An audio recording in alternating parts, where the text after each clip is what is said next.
Hello everyone, I'm Ipami. Welcome back to my channel.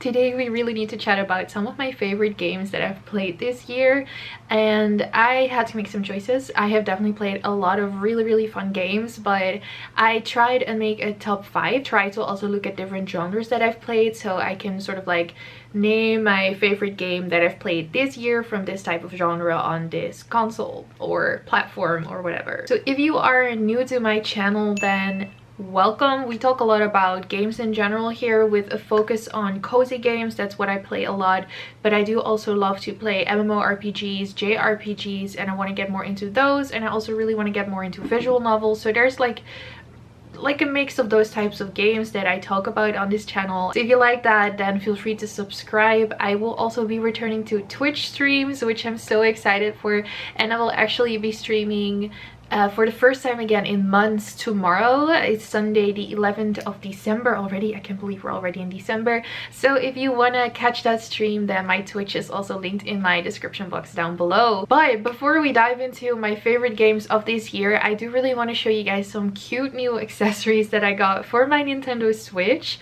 I got some cute little keychains, and I also keychains, and I also got some new Joy-Cons from this company called Nixie, I believe, if I'm saying that right. I'll definitely link them in my description box down below. I do also have an affiliate code with them if you decide to purchase anything from them. But I just wanted to show you the Joy-Cons that they sent me. So this is what my Switch looks like with the regular Joy-Cons. I have the OLED or OLED, still not sure how to say it, Switch. And when Nixie reached out to me and asked me if I wanted to try one of the Joy-Cons, I was really happy to see that they fit like basically all of them. It's saying here that the ones I got are for the NS, which I'm not sure if that's like the new Switch, the Switch Lite, and the OLED. So literally, I mean, almost everything, I guess. And I was also really happy to see they had them in white. So they just come in this little box, and you also have them in black. I really wanted the white ones. And what I like about these is that they're a lot bigger. So when you compare them to the regular Joy-Con, you can see that these ones are quite a lot bigger, but they're still very lightweight, which is also a little bit of their downfall. I'm not gonna lie to you guys. I don't think they're like perfect, but I do really like them. It's just the one thing that I dislike is that it does feel a little bit like plasticky. It doesn't feel as sturdy. You can see it's big. It feels really nice because it's not heavy. However, what I noticed when I was playing Pokemon specifically, because the Pokemon game uses a lot of the vibrating stuff, you know, when you like catch a Pokemon, you run into someone, you fall off a cliff, I don't know, it vibrates, and these Joy-Cons just, they don't feel comfortable when they're vibrating, to me anyway. That's just my opinion. Wanted to let you guys know that so you go into a purchase like this informed. But besides that, I do really enjoy them, and I like that they're a bit bigger. They have really good grips. That's the one thing I really miss with the regular Joy-Cons. They're not as comfortable in my opinion. I love these little grips. Another cool thing about these is that they have these cool like lights when you use them around like the Joy-Con stick.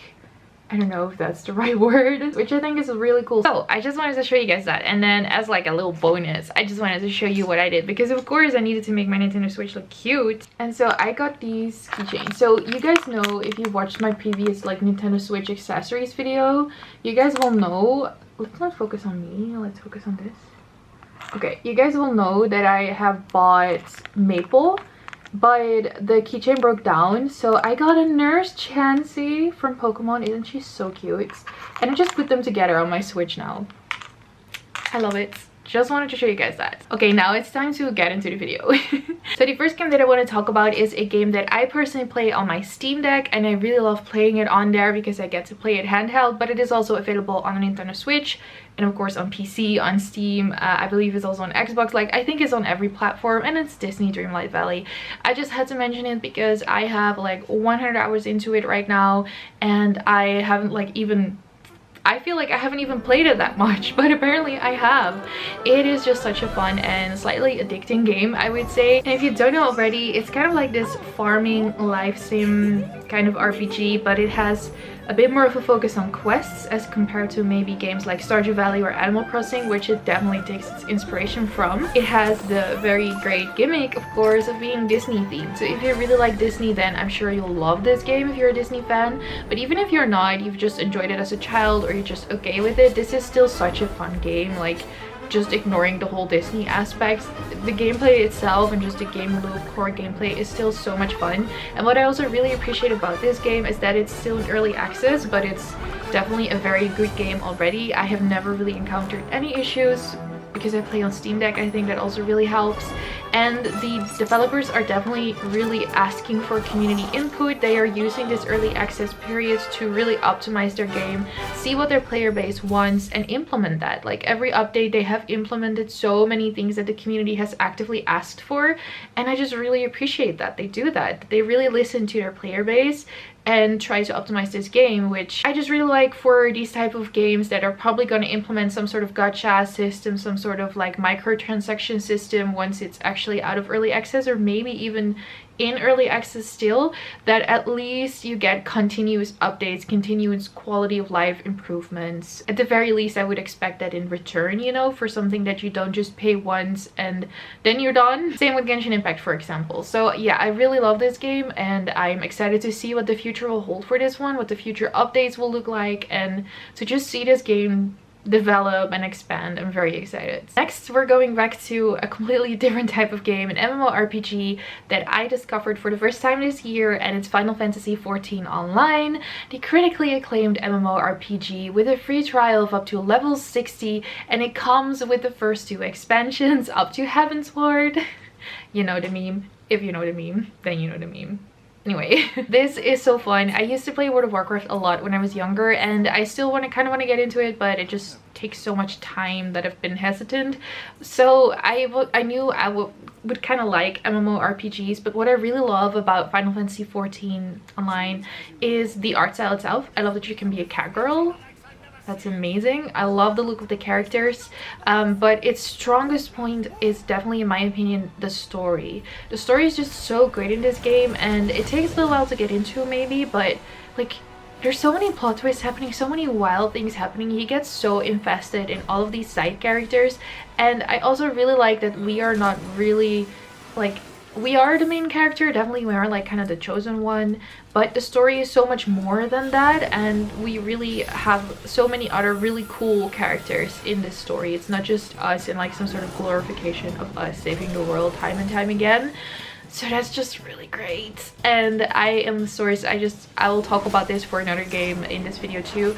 I just really love the concept of found family in friendships. So, you know, you don't get to pick your family, but you get to pick your friends and build this little family together, and maybe through circumstances you have to get together and grow closer. It's just, it gets me every time, and I get those vibes from Final Fantasy XIV for sure. I want to play more. I only played it on stream, so hopefully now that I get back to streaming, I'll also get back into it, because I just didn't want to experience the story by myself. I wanted to experience it with the community, so that's why I stopped playing when I also stopped streaming, but highly recommend if you haven't tried it out yet. Okay, next we're going to the Nintendo Switch, and the game I really enjoyed playing on that one, although I have 3 coming up in total.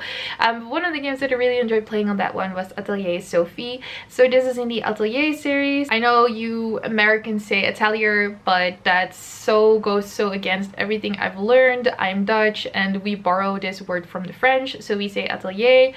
And I'm just not gonna say it differently. This is in this series where you basically you play as Sophie, and she is the new protagonist in this game. There's older games that follow sort of like the same formula. You're like this sort of like magical girl, and you're like an alchemist, and you brew all of these potions. You need to make items that are either healing or for battle. The story involved, and it's like a JRPG, but it's always more on the, little bit more on the wholesome slice of life kind of side, I would say. And I just really like the art style for this one. I just think it's so pretty. I love playing it. It gets really addictive, I would say, like in a fun, good way. Yeah, I haven't finished it yet, but I do really want to, and I'm looking forward to picking up more of the Atelier games next year, which I will be posting a video soon talking about the games that I really want to prioritize and play in 2023. So look out for that. This is a small spoiler for that one. Next up, we have one that only very recently released, Pokemon Scarlet and Violet. And I also want to give an honorable mention to Legends Arceus because I played both of those this year. I have discovered that the Pokemon formula of open world games are it for me. They just work so well for me. I've played almost all of the Pokemon games throughout my life, but I think I've only like in 2 of them beaten the Elite Four and kind of got close to the end game. And that's it, because usually after about 20 hours, 30 hours, I get a little bit frustrated. It goes a bit slow for me. I never complete the Pokedex because it's so frustrating to just go in the grass and just be surprised at what you'll encounter, you know? And I really love the open world in this one. The exploring, the freedom you get, but also you see all the Pokemon walking in the world around you, and that's all I've ever wanted as a child.